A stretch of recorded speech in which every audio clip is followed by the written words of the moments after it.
right, you can go ahead and start. Okay, hello everyone. Thank you for joining our session with Periodontal Universe. Today we're going to be having a session with Dr. Sabrina Porcher-Fennell. And Dr. Porcher-Fennell, the floor is yours. Thank you. Okay. Hello, everyone. Thanks for the invite today. I know that a lot of you are considering dental school, and you kind of want to know what you should be doing to um, get there. So, sorry.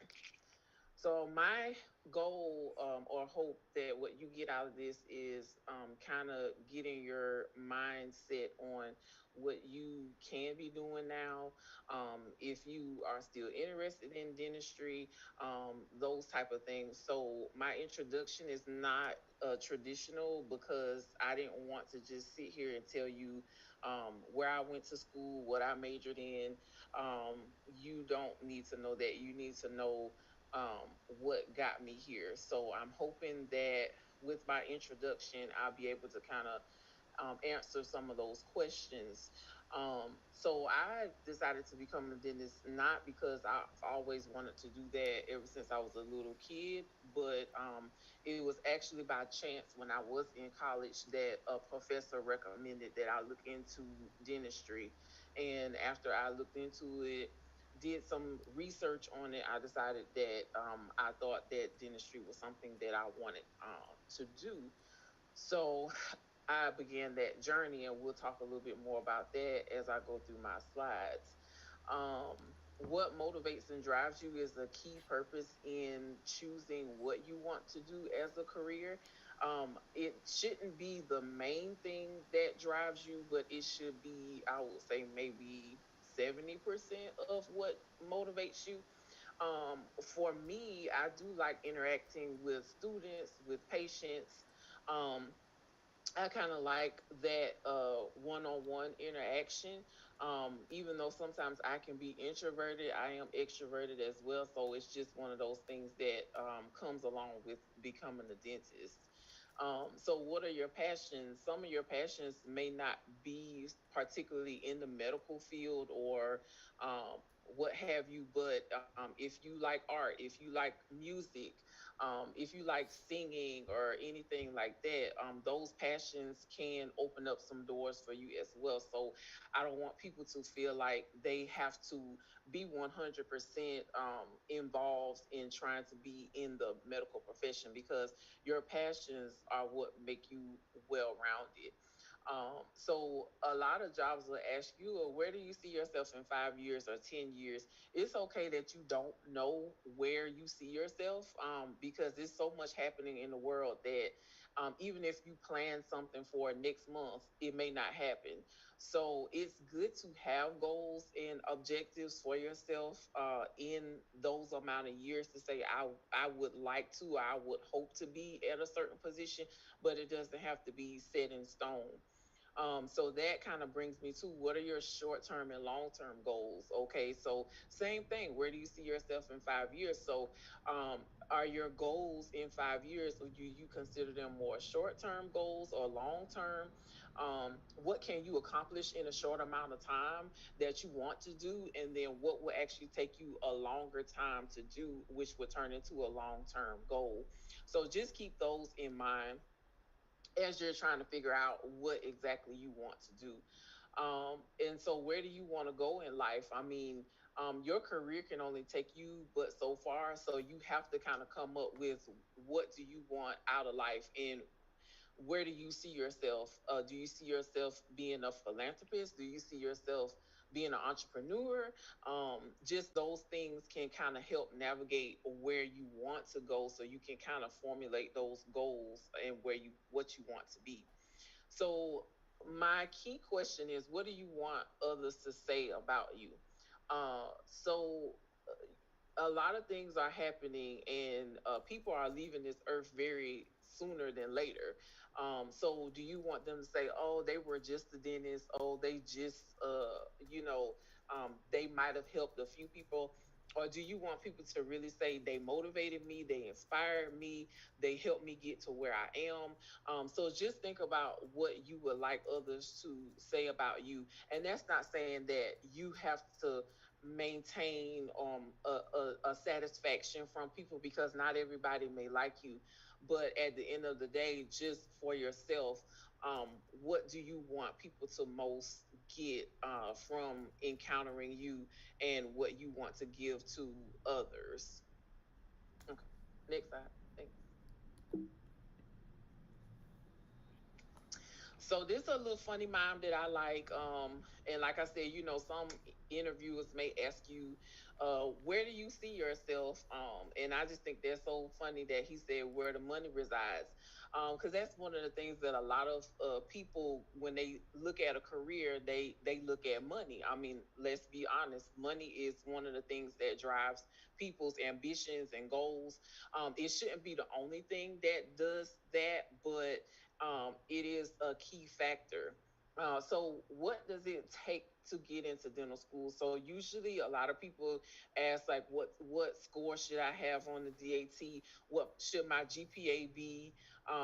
What extracurricular activities should I participate in?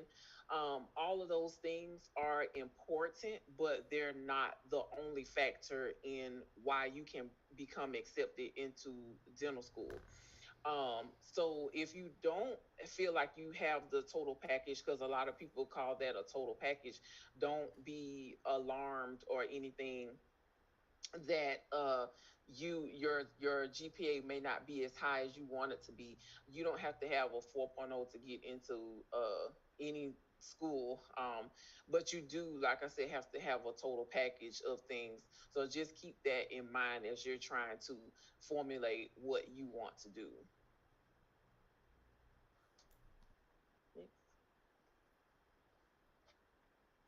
So for my dental school journey, I applied the fall of my junior year in college.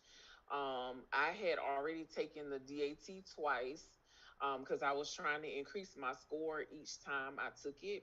I also took a Kaplan course on the DAT just to try to increase my score, because I did have a few schools that wanted to consider me for an interview, but they wanted my test score to be higher. So I decided that I wasn't going to take it a third time, because I still had schools that were interested that did offer me interviews. So I just decided I wasn't going to take it again. Now, mind you, that was just my personal preference, because I didn't feel that I needed to retake it anymore. Um, so once I interviewed, I was considered for the post-bac program. So at Meharry, they had something called a post-bac program, which was just kind of like, almost like now a lot of schools are turning it into like a year master's program where you can get like a master's degree or something like that. But at the time, they didn't offer it as a master's program. So it wasn't necessarily a seat in the class, but it kind of guaranteed me a seat in the next entering class. So I got waitlisted for that, and so I didn't really think I was going to get in, because I had been waitlisted.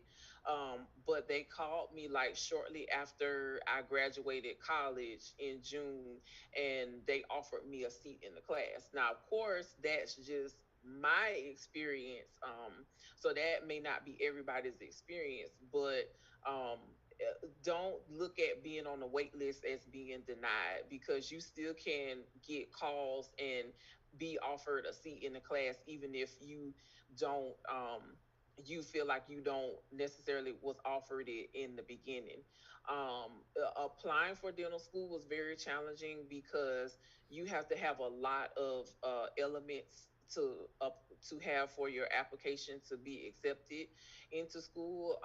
I ran into roadblocks um, with my advisor. She got upset with me. She refused to write a letter of recommendation for me. So I really had to come up with people that I knew were going to support me being in dental school, and have them write letters for me. So that whole process had been really, really challenging. Um, but to say the least, I ended up getting into um, dental school.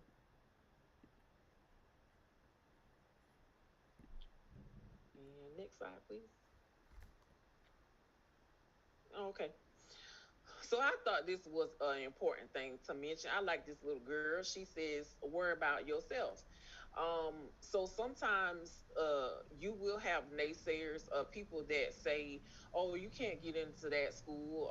If your goal is to get into Harvard, and they tell you that you're only a certain school standard and not Harvard, they don't know that.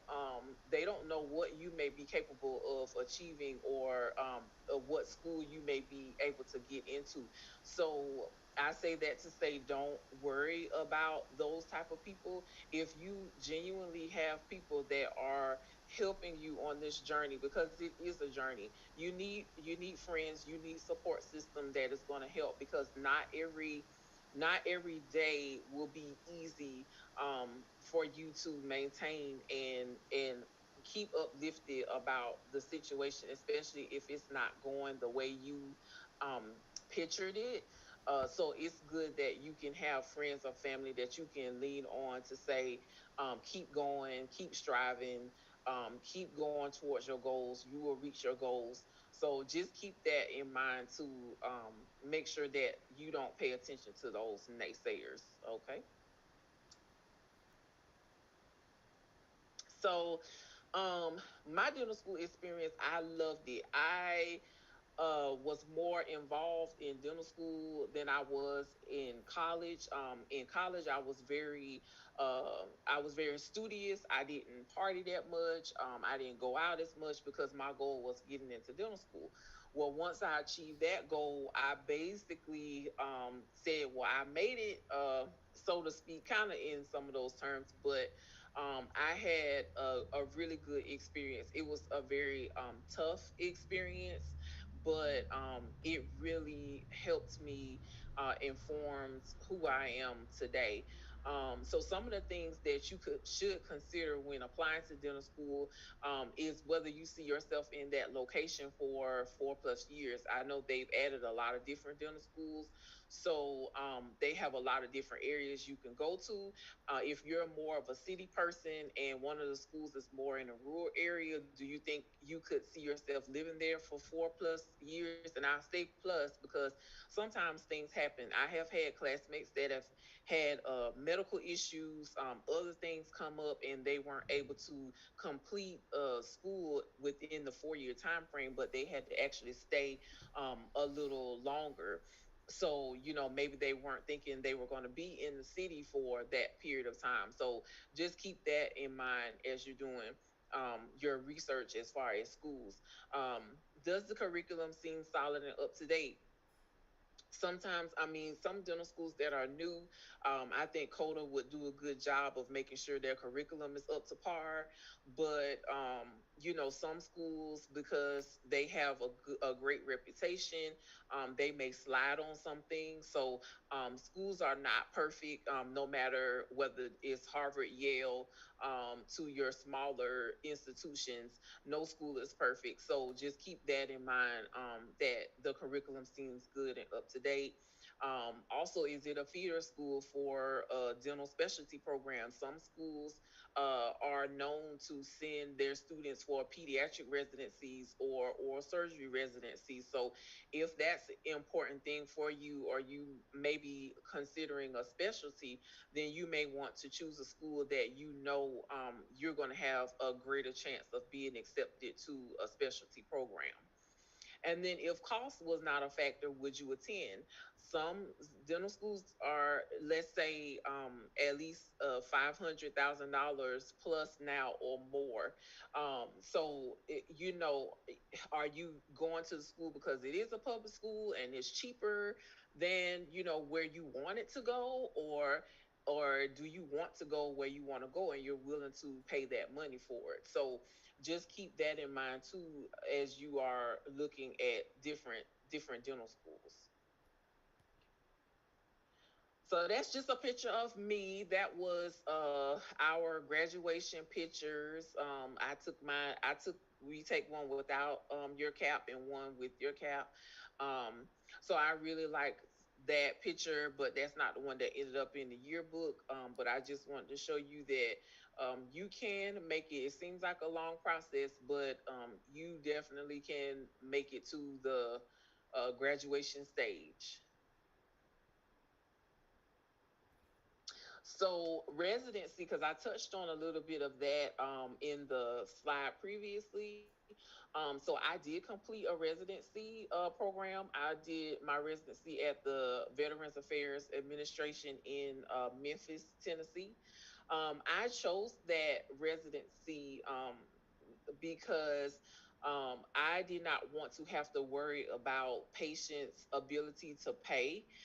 Because when I was in dental school, that happened a lot where patients weren't able to afford certain treatment. So it made it difficult to give them the best type of treatment because they were concerned about money. So I figured if I went somewhere that the patient didn't have to worry about money, then my experience would be endless. In endless, I mean in terms of what I could do, what type of treatment I could provide to the patient. So I was able to place implants, restore implants, do oral surgery, go to the OR. I did venipuncture there. So I just did a combination of a lot of things that some residencies may not offer if the patient wasn't unable to pay. So that's one of the reasons why I chose that to participate in that residency. So regardless of a specialty, if you decide you want to do orthodontist or pedo or oral surgery or endodontist, I think if you apply to a specialty, because not everybody gets into a specialty the first time they apply. So usually they do a post match and they go to a GPR or AGD. I think that that still shows that you are really solid because you went to a GPR AGD to still hone in on your skills, and they look at that in a good way. So some programs actually like to see students that have gone through a GPR program or AGD before they actually apply to the specialty. Some residencies even like for you to have been in practice for a couple of years. It's some, not all, but if they see that and then they see that you go back and you actually consider the specialty, they actually feel like you're more solid because you've already experienced that. And so obviously if you're going towards a specialty, they know you're serious about being in that specialty. So just keep that in mind as you are considering what you want to do post dental school if you decide to go that route.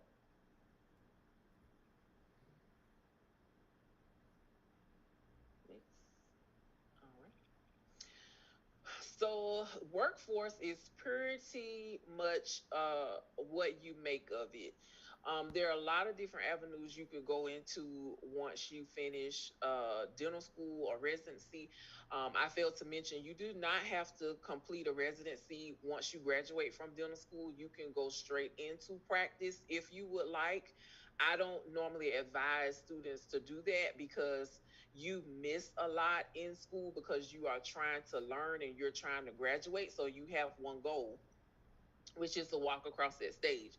So you're not really focusing on key things that you need when it comes to going out and actually practicing. So that participating in that residency actually gives you an extra year of being able to develop your skill set and skill level, so that you can go out into the workforce. So I kind of did my work. I always say backwards, but everything happens for a reason. So once I finished my residency, I applied for clinical jobs. There were jobs with corporate dental offices. You guys are familiar with Aspen Dental and a couple of those like big name dental offices. but I was unable to obtain a job with them. So I ended up working as a faculty member at Meharry Medical College. I really love doing that. I love to be in attending. I love helping students kind of figure out what they wanted to do. So that is a special place that I love to be. But I knew that I had to move on clinically. So I ended up going to work for a community health center. For some of those that say, "Oh, I want to become a dentist because I want to help people," I want to help people smile. All of that is really great. It is absolutely great. But when you are actually in that setting and you see people that are really down on their look, when you see people that are mentally challenged and things of that nature, it does give you a different perspective when it comes to you actually wanting to do that. So I did participate in some type of loan repayment there at the community health center. But that was not where I saw myself. I am not a community health person per se. I didn't think that I wasn't going to be, but after working there, I knew that that kind of wasn't for me. So I decided to leave community health, and I purchased a practice in 2019. So the challenges with actually, working for someone else and then becoming your own boss is like night and day. So when you're your own boss, you have to deal with the business side of things, and you have to deal with the clinical side of things, and you need to have people that are set up that can help you do all of those things, because once you wear the hat of boss, you have a lot of responsibility. So doing that, it has really I mean, it has been challenging. It is doable, but definitely practice ownership is something all along on itself. And I actually went back to Meharry, so I'm an assistant professor now. So I actually work two jobs, so not just one job, but two jobs. So definitely considering what you want to do after school or after residency is very important. You may find a job and you hate it, you don't like it, you leave. It's nothing wrong with seeking out a job that you really think you would really like and you would really enjoy, because the work that we do is so tedious and it's so stressful at times. You don't need to be worried about whether you like your job or not, or if you like dentistry or not, once you get into a job that's really, really hard. So just keep that in mind as you kind of prepare for the workforce. And this is a little cute quote by Dr. Seuss. Teeth, they are very much in style. They are very much worthwhile. So they are, definitely. Um, so in my practice, I focus on things. I try to do more things on the cosmetic end, because I don't like dealing with insurance. So that's something that as you progress and you learn more about dentistry and things like that, you'll kind of get into that. But I offer Botox and fillers, whitening, crowns, veneers. I extract teeth, partials, and dentures. So just the common things in a dental practice outside of the Botox and the fillers. So dental practice setup, usually you have a front desk, you have an office manager or a coordinator. Those are people that schedule appointments for your patients. They take payments, they do insurance and billing, that kind of thing. So that's what your front desk does. Your dental assistant, they are there to assist you and to help you. So they are usually chair side with you. So all your dental procedures, your assistant should be, your right hand. They help you in every way you need. So you definitely have to invest in a good assistant. Dental hygienists are, the individuals that are cleaning, doing patient cleanings and everything. So you definitely want to have that. Now typically you're a dentist, so you can clean teeth. In dental school, a lot of students will say, "Oh, when I get out, I'm not cleaning anybody's teeth." Don't ever say what you will not do, because at some point you may have to do it. I take out trash, I clean people's teeth. I do a lot of things that some dental practice owners would probably never do, but I do them because I have to. It's not ideal, but I make it work and it can be done. So, you always have to start from somewhere, and you can't grow unless you start from somewhere. So, um, that's just how my practice personally is set up. Next, please.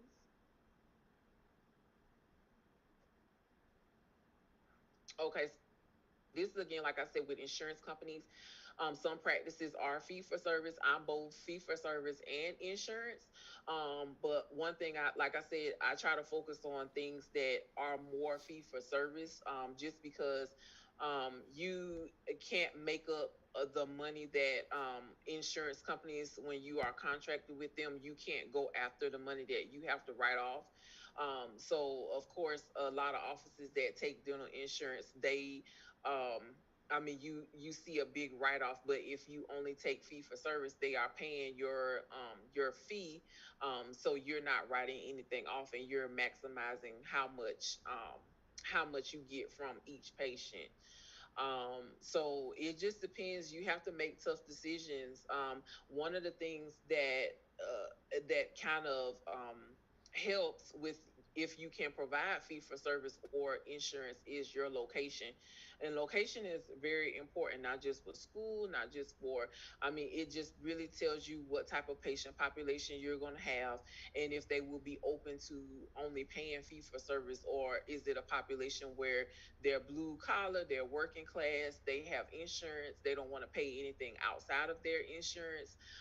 So you just kind of have to see what type of population you have, and what you can actually um, do with your office in terms of how you collect your money from the patients. Okay. Um, so yeah, I'm terrible at taking pictures of my cases, because there have been plenty of cases that I've done that I don't take pictures of, but they turned out really great. So I'm going to show you a few of those cases that I've done over the years. It is important in dental school. I know they have classes now on how to properly document your cases. I know some of them require, it's pretty much kind of like a picture journal, I guess you could say, of all the cases you did in school, and so that you can have that to show your patients, and also maybe your interviews for residency and things like that. If you can show them your work, that solidifies a lot of things for your patient. And so definitely learn how to take those images and to build a portfolio. That's what it's called, a portfolio, so that people can see your work. So this particular patient, she is a Botox patient. She had never had it done before. One of the things when you consider people that want Botox is if they have been using it, or have had it at some point in time, or people that are brand new. And I say that because Botox, just like the slide said, it works to reduce the movement of your muscles underneath your skin. And so, if a person has had Botox and they've had it consistently, you don't have to give as much Botox to them, because their muscle is kind of like semi trained. But for somebody that has never had Botox before, you definitely have to give them enough where it's going to paralyze that muscle, basically, so that they don't see the same movement. So you can definitely see in her forehead area, in around her eyes. Her crow's feet are gone. Her glabellar lines, that's like in the middle of her eyebrow, all of that is gone. She did not have a lot in her forehead region, so I didn't really have to do that. Another key with this patient is that she had a great skin regimen, and that's another thing with Botox patients. Everything Botox doesn't fix everything, so they definitely have to have great skin regimen in order to keep up the results that you get with Botox. But she was pleased with how she looked. She definitely looked younger. She looked brighter with her skin with Botox. Now, needless to say, this does not happen with every patient. I've had some patients where they've had to come back more than once for me to try to paralyze the muscles or the attachments that we didn't get. And sometimes that happens, that's normal.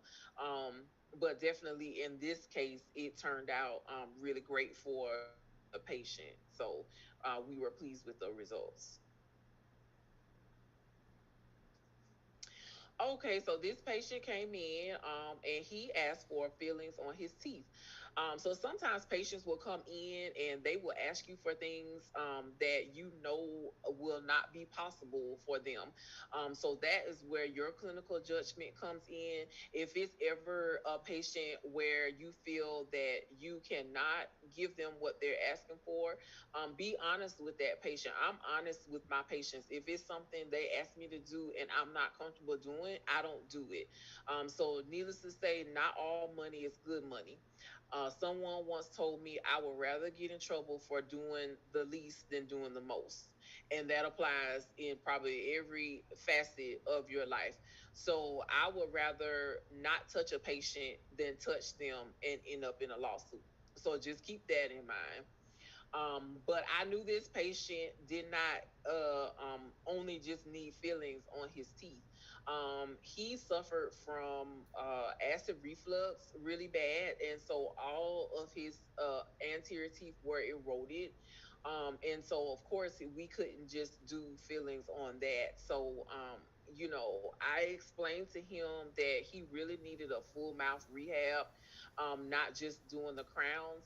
But this is where we came to a compromise. So sometimes, even though you present patients with the best treatment options, they still don't, want to go forward through with it due to maybe financial reasons or, maybe motivational reasons. And so we came to a compromise with him doing 6 crowns. So the upper picture is what he started with. He had already had a crown on number 8, which is his central, the main tooth.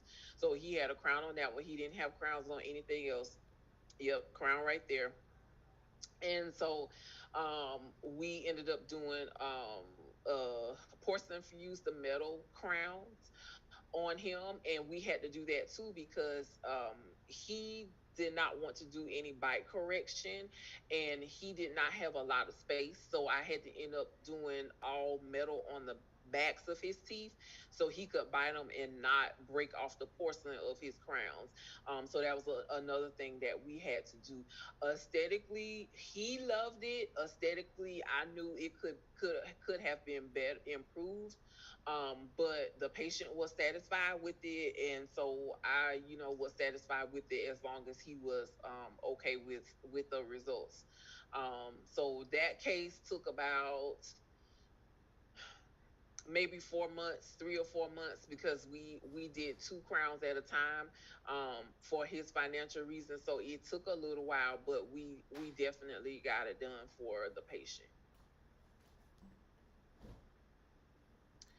Oh, okay. So this is a patient that had so that was his, so the picture on the left hand side is um him with his denture. And he it had been worn away, all the teeth. He had natural teeth on his bottom, and so he said he wanted to smile again. He works in the Nashville Music City center, so he does a lot of tours. And so he was really embarrassed because his denture would keep flapping in and out, and it would be sliding in and out of his mouth. So he decided he wanted to get a new denture. So that's him on the other side. So you can definitely see that he's grinning from ear to ear. He loves his new denture. It looks great on him. Of course, he had to come. So denture wears are a little special because it takes an adjustment. It takes more than a couple of adjustments. So a lot of dentists don't like dealing with dentures because you have to deal with the patient. It's almost like you're married to that patient. So of course he came back for several adjustments to get the denture comfortable for him.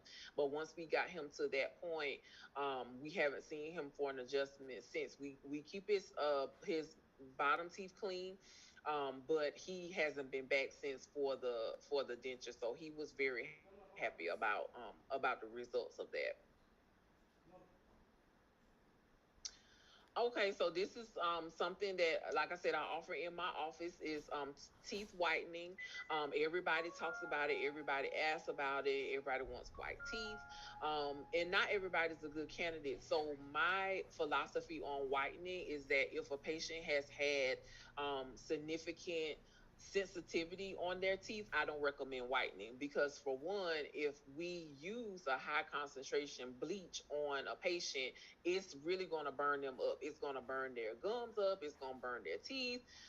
They're going to call you back and say, they've having sensitivity issues and things like that. So I really pay attention to the types of patients that I actually perform in-house whitening on. Now, some of the patients that do experience sensitivity, I will offer them maybe a take-home treatment, because take-homes usually have less bleach. They have a less percentage of hydrogen peroxide, so it doesn't open up the tubules as much. But in this case for him, you could definitely see a dramatic difference in his teeth. And so he was very happy with that. I'm glad he did it. We did it in house. We did 2 sessions of it. I don't use lights either, so I'm not a Zoom whitening person. I use opalescence, which is a different brand, and it doesn't require a light because it has a higher concentration of hydrogen peroxide. So I don't, and because the light could also cause sensitivity as well. So I don't do anything. I do have one system called Glow that does have a light. But I haven't used it in house in a while. I usually use the Glow Take Home Whitening because it doesn't require a tray. And that's the other thing, when you make bleaching trays for people, when they put the bleach in, they usually like to sleep in them. They like to do things in them that they're not supposed to do. And so, again, you end up with issues with the patient regarding sensitivity. So I don't let my patients take bleaching trays home. They take home whitening that only requires maybe like 5 minutes. You just paint it on your teeth and it soaks in and evaporates, and that's it. So I've had patients that really like that as well. All right, this is another one of my denture patients. I actually worked on him when I worked at the community health center, and he was very unique because he only wanted a top denture. And in school, they would tell you that you really need to do a full set upper and lower denture in order for the patient to function well, to chew their food.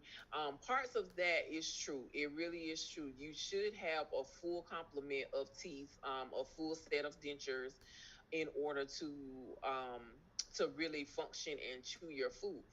Um, but he didn't want that. He wanted just the upper denture, and so that's what I gave him. So that's him smiling. He loved the denture. I think eventually he wanted to do implant retained denture. We didn't provide those at that community health center, so of course he had to go elsewhere for that.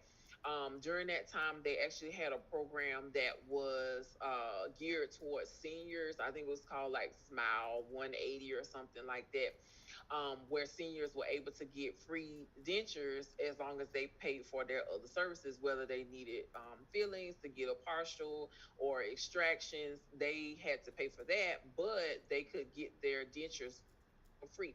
So of course we had, I mean, I did probably over 1,000 dentures because of that program. But was glad that he liked his denture and that he was satisfied with what he received.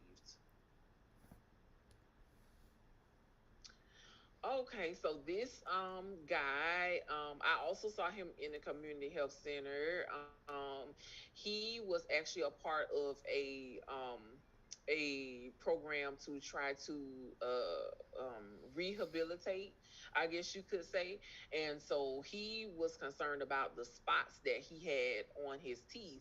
And he said, was there anything we could do with, my spots? So of course, working in community health, we didn't have a whole lot. So in private practice, you have, your range of shades and colors and different, different materials that you can use. So I was limited in the materials that I could use to try to mask his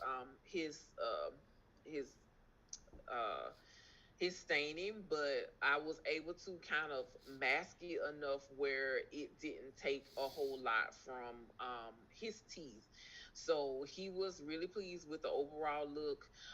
But I let him know that eventually he probably would need to have maybe some veneers done, or I wouldn't go as far as stainless steel crowns because he had, PFM crowns, because he had pretty good tooth structure. So I think veneers in his case might have been a better option for him. And we also did partials on him as well, but I don't have the pictures of that. But he was pleased with his overall look.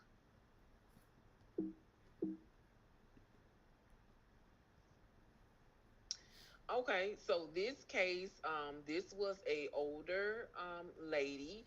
I think she's in her 70s now, and she had a lot of periodontal disease with those teeth. As you can see, like her gingiva looks, like worn, and she has calculus in between her teeth, and she was really she had some real issues going on. Her main thing was that she did not want to have anything removable. So that means that took away making her partials or anything like that. And if you can go back and see, you can see she has a gold crown in the bag. She has some more crowns. So pretty much her all of her teeth have been crowned, upper and lower teeth. So that is actually a 9 unit bridge. I would not recommend going that high in bridges. So all six of her front teeth we extracted and we did a bridge for her. So in her case, that's what she wanted. She didn't want to take anything out. She wanted everything permanent. So that's what we gave to her. So this bridge actually took me a little while to complete as well, because if you can look on the before picture, you can kind of see where her teeth are slightly rotated a little bit. So when people's teeth are rotated outside of the normal arch, it's a little harder to try to line up everything so that you can do the bridge properly. So I really, really had to work closely with my lab to fabricate this bridge for her. But in the end, she loved it. She was fine with it, and she was a happy camper. Okay, so I actually was inspired to write an ebook to share my experiences with students like you guys, other students, about trying to pursue a career in dentistry. Like I said, not everything is easy, but it's definitely doable. So I don't want anyone to be discouraged if you feel that, like I said, you don't have the total package in getting into dental school, because definitely the sky's the limit. You can definitely achieve achieve anything that you deem possible. So I hope that and I talk about things in this book, so nothing that I talked about today is actually in this book. So you have to grab the book in order to actually hear my full story of how I got into dental school. And we have checklists in there, different things I did to try to help everyone kind of prepare for that. So if you visit that link, you will be able to purchase that book. Okay, so I really hope that you guys got something out of it. I try to keep it as short as I can because it's a whole lot that I could talk about in as far as dentistry. I mean, dentistry has grown so much. I It's a lot that I can talk about, but I hope that you kind of grasp something out of it that can kind of help you along on your journey. One thing that I will say is that please live your each day to the fullest. Please don't feel that your career is what defines you. When you cannot or no longer do what it was that you were trying so hard to do, what type of person would you be? Would you be okay with people not calling you doctor anymore? Would you be okay with not being able to practice, because things happen in life so quickly? So I don't want anyone to get caught up in titles or in career placements and things like that. Just really be a good, genuine person, and you will make a difference in the world.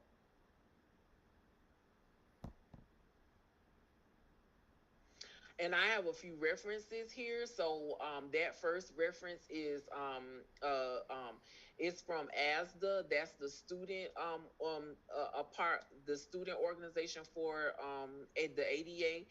So they had some good information on that website. They also had how you can apply and take the DAT on there. And then also, before you apply on the ASDA website, they have a list of all the dental schools that you can take a look at and see their requirements and everything. And I want to thank you guys for listening. Thank you for inviting me. And I am open to any questions that you guys may have. Okay, thank you, Doctor. So the first question that we have for you is, do all dental schools have post-bac programs? No, they do not. And I believe that, like I said, because that was whew, long time ago. Now I believe they're more calling them master's programs, so to speak. So I know medical school has something similar to that, where it's more of like you get a MA or like a MS or something like that once you go through the program for a year. So I don't think they're calling it post bac programs anymore. All right, thank you, Dr. Porcher-Fennell. Our next question is, are certain residency programs more likely to accept you if you attend a dental school? Like, I guess, does the prestige of the dental school matter? Does that play a big factor? No, it doesn't. And again, I would say that if you do your research, you can shadow at different dental schools. Like some dental schools will allow you to come up like even before, like if you're a sophomore or junior, you just want to go visit the school. I would recommend you talk to some of the students there and kind of see like what, like where they're mostly known for going and things like that. So it's not a particular if the school is prestigious or not. Some schools just have certain relationships or certain they like I said they just have certain feeder relationships, but not all schools require that. So it really doesn't matter. Like I said, it's just a preference on where you actually go.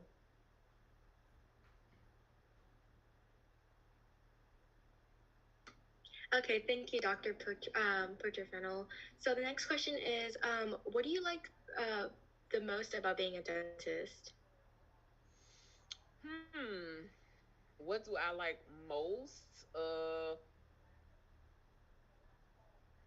I would say I do like meeting different types of individuals, in practice, because people talk a lot, because they tell you a lot of things. So it's almost like you get to know different people.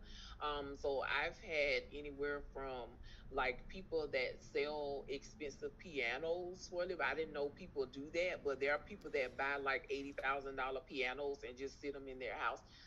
So I've met people like that. I've encountered people that are assistants to like country music people, like Dolly Parton.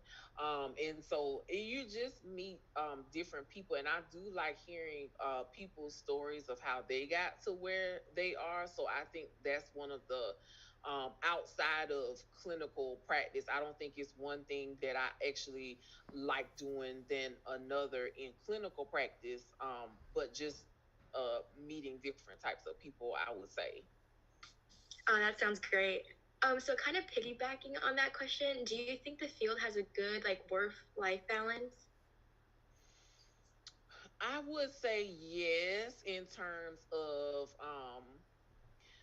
because really when you think about it, for me, there are no emergencies in dentistry, so to speak. There are, things that happen, but you're not totally 100% on call all of the time, for being in dentistry. But I do think it depends on where you work, if you are your own boss, or if you work as an associate or in corporate dentistry. Corporate dentistry is a little different. There are some that require you to work on Saturdays. But maybe it's only once a month on Saturdays or something like that. But I do think it does give you a certain type of work life balance that you may not find with some of the other, specialties or other professions. Could you speak a bit about your experience personally with like your work-life balance? Because I know you said you work as an assistant professor and you run your own practice as well. So how has that been for you? It has been challenging. I am also a mother of two toddlers, so I have a 4-year old and a 2-year old. I'm also married, so I got married when I was a junior in dental school, and so again, for people that may be non-traditional, because there are people that are older and they're going back to school and pursuing their dreams and everything. It is doable, but you, like I said, you have to have that support system. So my husband does a lot with our kids, just because sometimes I may not be able to get off on time to take them to things or pick them up. And so that's one of the things that I have really thought about as far as ownership. Yes, it's cool to be your own boss and everything, but it comes with a whole lot of responsibility. And thinking about my girls and how I want to be involved with them, ownership for me down the road, I don't know how long I would stay in practice ownership, at least by myself. So that made me consider having a partner, to actually have a partner come on board with me, or actually going into a group practice. That would allow me to have more free time with my family. So it's all in where you see yourself. And so for me, I want to maximize the most amount of time that I have with my family. And I don't want to be a person that is a workaholic, or always at work, or always unavailable to family and friends. So that's definitely an important piece, personally. So I work as an assistant professor 1 day a week, and then I work at the office 3 days a week. So I'm not doing 5 days. So like on Fridays, like that's how I'm able to speak with you guys today. But my schedule is always changing. So I mean, it is quite challenging, like I said, personally for me, because I do quite a few things, and still try to maintain that family time that I want to have. Thank you, Dr. Fennell. So we have another question. So kind of piggybacking on that. So can you elaborate on like the differences of working in like as a faculty in dental school, community health, and private practice? So, faculty is the easiest job for me. Like I said, because I don't know if you guys can already tell, I love talking and I love telling, stories. And so for me, that was one of the. I mean, I absolutely, I loved that job in terms of being able to teach, being able to, because you have to actually know what you're doing in order to teach. So I hate when people look at faculty or teachers or professors like they don't know anything, or like, oh, they just don't want to practice. It's not that. It's just that it's a different type of practice, and it's a different type of being able to, because it takes a special person to be able to teach and show someone how to do something. And so I absolutely loved that job, and I will miss it when it's time for me to move on from there. The community health aspect of it, community health is very high paced. When I worked there, I saw anywhere from 18 to 20 people a day. And it rained, so I only had 20 minutes per patient, and that was no matter what I did. So that means that I had to learn time management, and I had to really figure out a groove so that I could stay on time, give my assistants a break. So essentially, I was the only dentist there, so I ran that clinic. So it was essentially like running a private practice, except I didn't own it. Like, it was a community community health center. You see a variety of people there.